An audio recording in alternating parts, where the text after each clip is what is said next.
Morning and Assalamu alaikum students. I'm your English teacher, Ms. Anna Maria.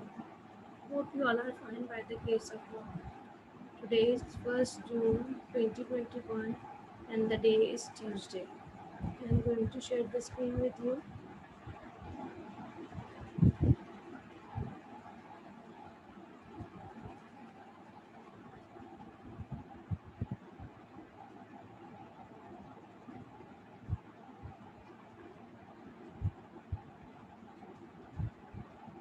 In last class, हमने last class में 2 chapters जो थे वो revise किए थे. Chapter number 1 the last sermon of the holy prophet और chapter number जो हमारा सेकेंड चैप्टर जो हमने रिवाइज किया था वो कौन सा था? शाब्द रत्ते पिटाई. Today we are going to review the great visionaries. ठीक है, आज हम जो चैप्टर रिवाइज कर रहे हैं वो कौन सा है? Great visionaries. अब ग्रेट विजनरीज में है क्या? ठीक है, in this chapter we will learn about the. इसके अंदर हम देखेंगे कि 4 स्टूडेंट्स को असाइनमेंट दिया जाता है टीचर की तरफ से कि उन्होंने कायदे आज़म, 2 स्टूडेंट्स ने कायदे आज़म और 2 स्टूडेंट्स ने नामा इकबाल के ऊपर जो है वो सर्च करनी है. तो उन्होंने कैसे सर्च की होती है, थोड़ा सा मैं आप लोग को चैप्टर में से थोड़ी सी रीडिंग कर दूँ, थोड़ा सा एक पैराग्राफ रीड कर दूँ कि टीचर उनको क्या देती है. ठीक है, the teacher assigned the class a project for the summer vacation titled The Great Visionaries.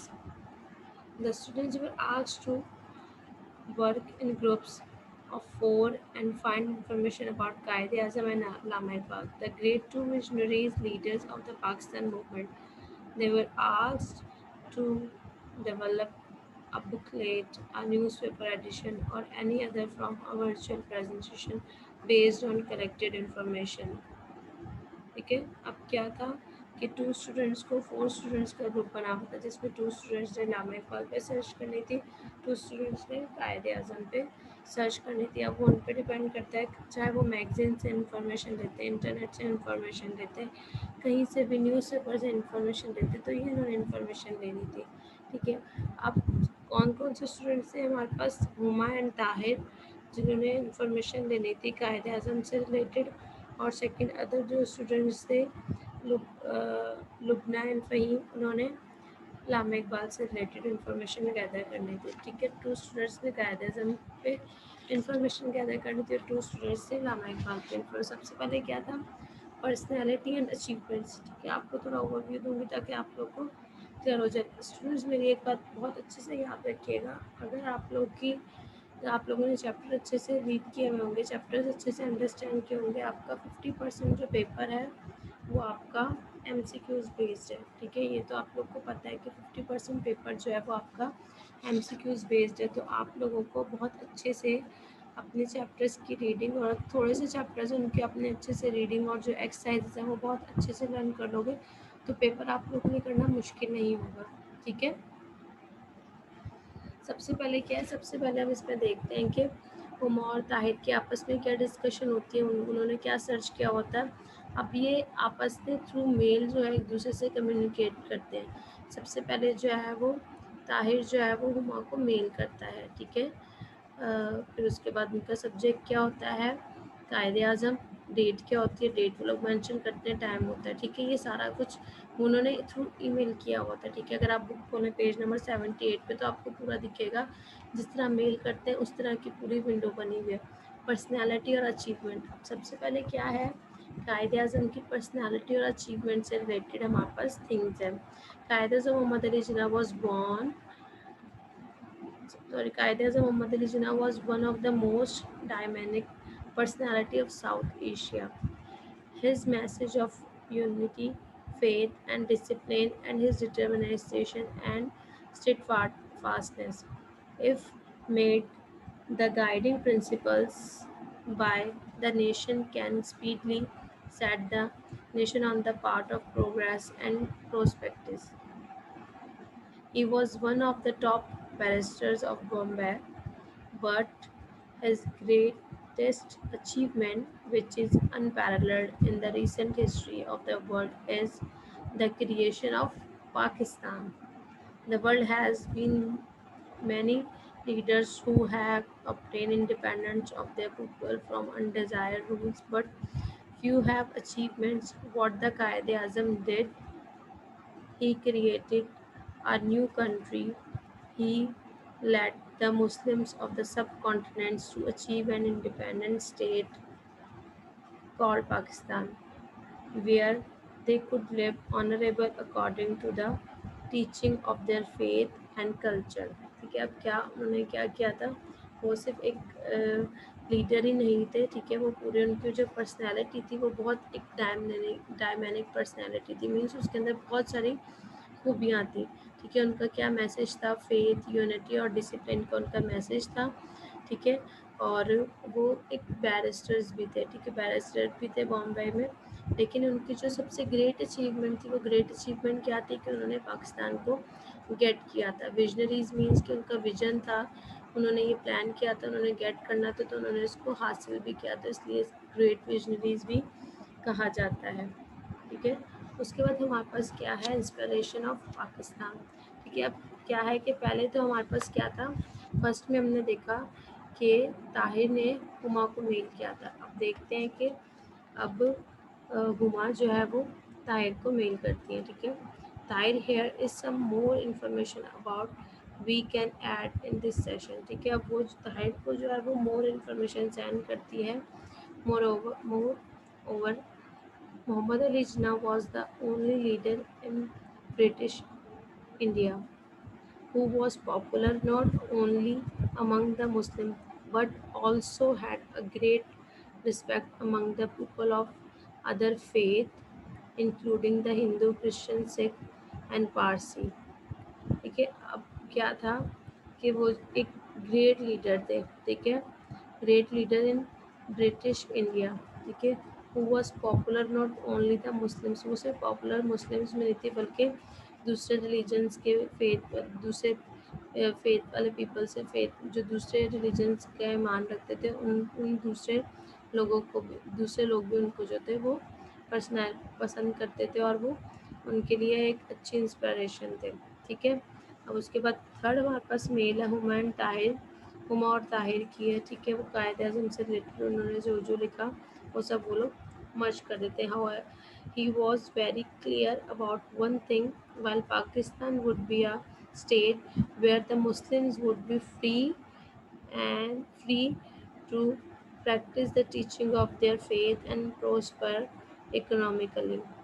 This is in no way means that the people of other faith living in the geographical boundaries of the new state would in any way be citizens, ठीक है। अब ये तो था उनका message था, ठीक है। अब दोनों स्टूडेंट्स ने, दो स्टूडेंट्स थे, उन दोनों ने क्या किया कि उन दोनों ने एफर्ट की अपनी, और उन्होंने आपस में एक दूसरे से डिस्कशन करके जो है, अब उनका जो पॉलिटिकल वे था, अब उससे रिलेटेड भी उन्होंने एक आपस में मेल की हुई पॉलिटिकल वे की, तो वो भी उन्होंने पॉलिटिकली उनका क्या था, क्या कंट्रीब्यूशन था पॉलिटिकली, वो भी हम देखेंगे।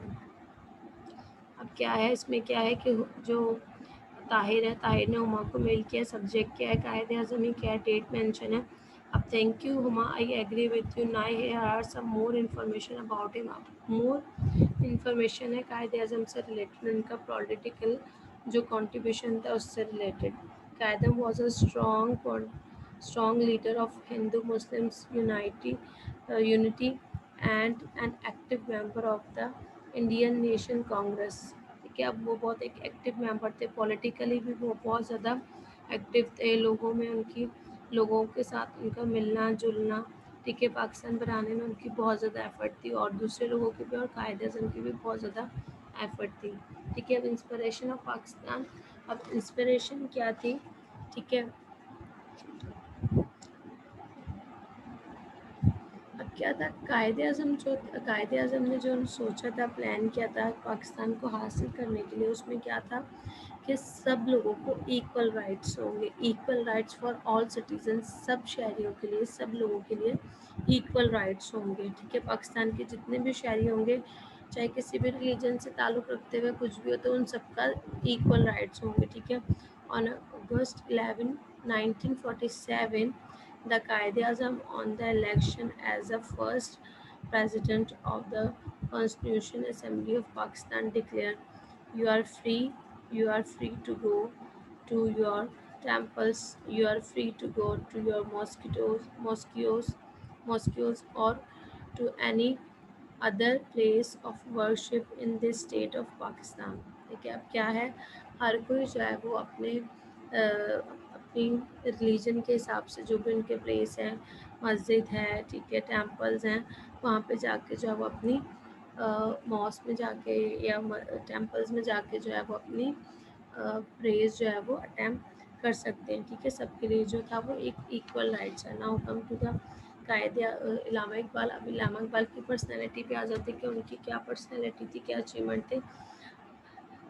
Allama Muhammad Iqbal, the poet of East, was no doubt a great poet, but poetry was only one of his many accomplishments.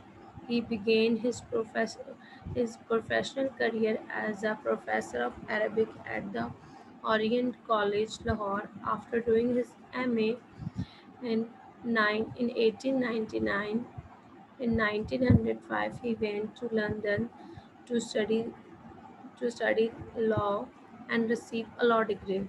He thus became a barrister by profession, but he does not mean that he gave up everything else. This person continued his quest for knowledge in various fields, and in 1908 he was awarded a PhD degree uh, by the Manchurian University in Germany for his work in Persian psychology. This is why he is also known as Dr. Mohammad Iqbal. ठीक है, उन्होंने PhD की degree हासिल की, तो उसके बाद जो है वो उन्होंने उनको उनको डॉक्टर मोहम्मद इकबाल के नाम से भी वो फेमस हो गए। तो इनकी भी पॉलिटिकल जो है वो क्या खदमात थी, क्या था। ठीक है, Lama Iqbal also took an active part in politics and work for the cause of Muslims of South Asia। अब उन्होंने भी साउथ एशिया के मुस्लिम्स के लिए बहुत ज़्यादा जो थी वो उनकी भी बहुत ज़्यादा एक्टिव जो थी वो पार्टिसिपेशन थी।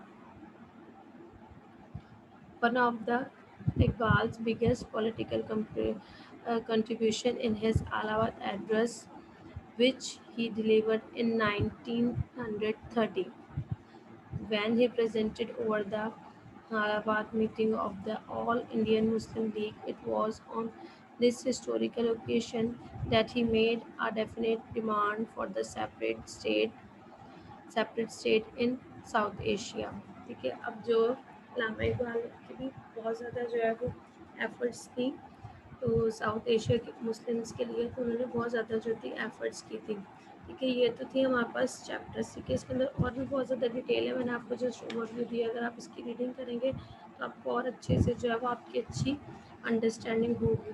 ठीक है, अब आ जाते हैं इसकी एक्सरसाइज पे। अब इसके अंदर कौन कौन सी एक्सरसाइज जो है हमारे पास सिलेबस में मौजूद है। Exercise number 3।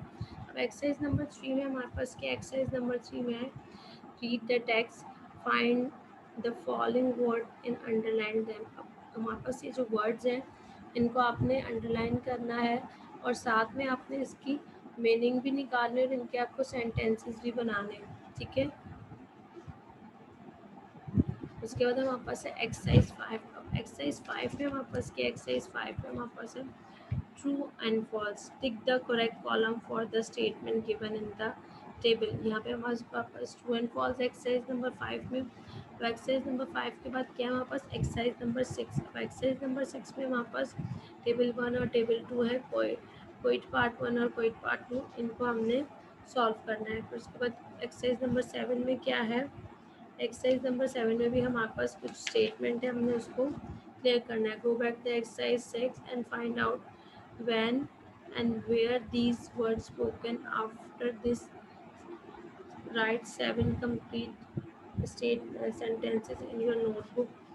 ठीक है, आपने अपनी कॉपी के अंदर जो हमने ये काम किया हुआ है ये स्टेटमेंट्स लिखनी है। ठीक है, एक्सरसाइज नंबर 7 के अंदर ये एक्सरसाइज नंबर 8 है हमारे पास और एक्सरसाइज नंबर 9 है। एक्सरसाइज नंबर 8 में हमारे पास कुछ पॉइंट दिए हुए, हमने उनको जो है वो रीराइट करना है, उनके बारे में थोड़ा सी और एग्जाम्पल देके लिखना है। एक्सरसाइज नंबर 8 में और एक्सरसाइज नंबर 9 में हमने क्या करना है, work in groups for 3 and make mind map of the following aspect of both great personalities. अब इन दोनों ग्रेट पर्सनैलिटीज़ का हमने एक माइंड मैप बनाना है, ठीक है। एक्सरसाइज नंबर 9 में ये तो थी हमारे पास एक्सरसाइज।